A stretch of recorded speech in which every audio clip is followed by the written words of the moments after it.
शादी का मंडप सजा हुआ था। चारों तरफ रोशनी, शहनाई की मधुर आवाज़ और लोगों के चेहरों पर खुशियाँ। पंडित जी 7 फेरे पूरे करवा चुके थे। अब दूल्हा दुल्हन एक दूसरे को 7 वचन दे रहे थे। रोहन और काव्या एक दूसरे की तरफ देख रहे थे। दोनों की आंखों में सपने थे, एक नई जिंदगी की शुरुआत। 7 वचन पूरे हुए, सब तालियां बजाने लगे, लेकिन तभी काव्या ने धीरे से कहा, रुको पंडित जी, अभी एक वचन बाकी है। पूरा मंडप शांत हो गया। रोहन हैरान होकर बोला, काव्या, कौन सा वचन? काव्या की आंखें भर आईं।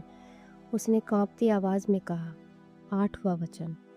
सब लोग एक दूसरे को देखने लगे।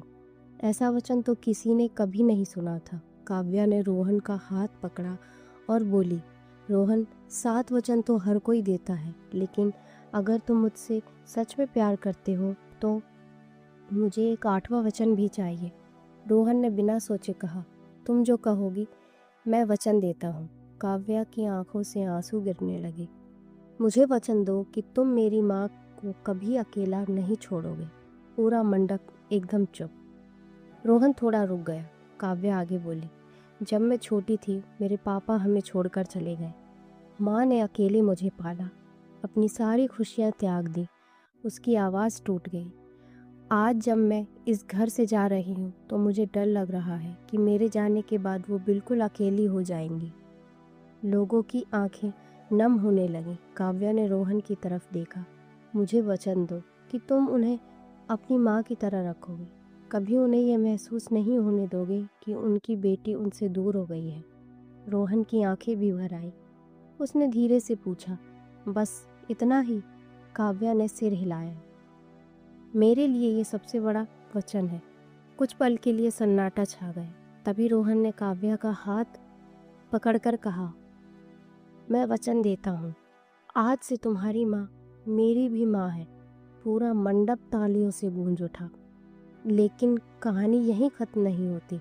शादी के कुछ महीने बाद सब कुछ अच्छा चल रहा था, लेकिन धीरे धीरे रोहन के घर वालों को काव्या की माँ का आना जाना पसंद नहीं आ रहा था।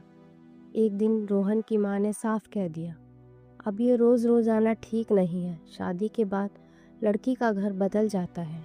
काव्या चुप हो गई। उसने रोहन की तरफ देखा। वो कुछ नहीं बोला, बस चुप रहा। उस रात काव्या बहुत रोई। उसे लगा शायद वो वचन सिर्फ एक रस्म बनकर रह गया। कुछ दिन बाद काव्या की माँ बीमार पड़ गई। उन्हें अस्पताल में भर्ती करना पड़ा। काव्या घबराकर रोहन के पास आई। मुझे माँ के पास जाना है। रोहन ने बिना देर किए कहा, चलो। जब वो अस्पताल पहुँचे, काव्या की माँ बिस्तर पर थी, बहुत कमज़ोर। उन्होंने काव्या का हाथ पकड़ा और धीमी आवाज़ में बोली, मैं ठीक हूँ बेटा, तुम अपनी ज़िंदगी पर ध्यान दो। काव्या रोने लगी। तभी रोहन आगे बढ़ा।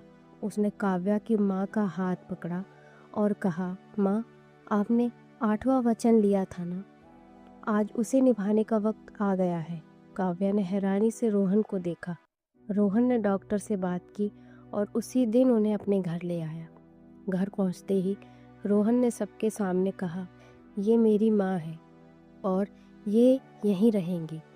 घर में सन्नाटा, लेकिन इस बार रोहन चुप नहीं था। अगर शादी सिर्फ 7 वचन तक सीमित है तो वो अधूरी है। मैं अपनी शादी को अधूरा नहीं रहने दूंगा। काव्या फूट फूट कर रो पड़ी। उस दिन रोहन ने सिर्फ एक वचन नहीं निभाया, उसने एक बेटी का डर हमेशा के लिए ख़त्म कर दिया।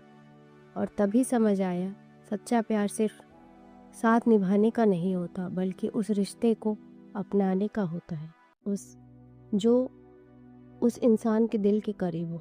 कभी कभी ज़िंदगी का सबसे बड़ा वचन वही होता है जो किताबों में लिखा ही नहीं होता है।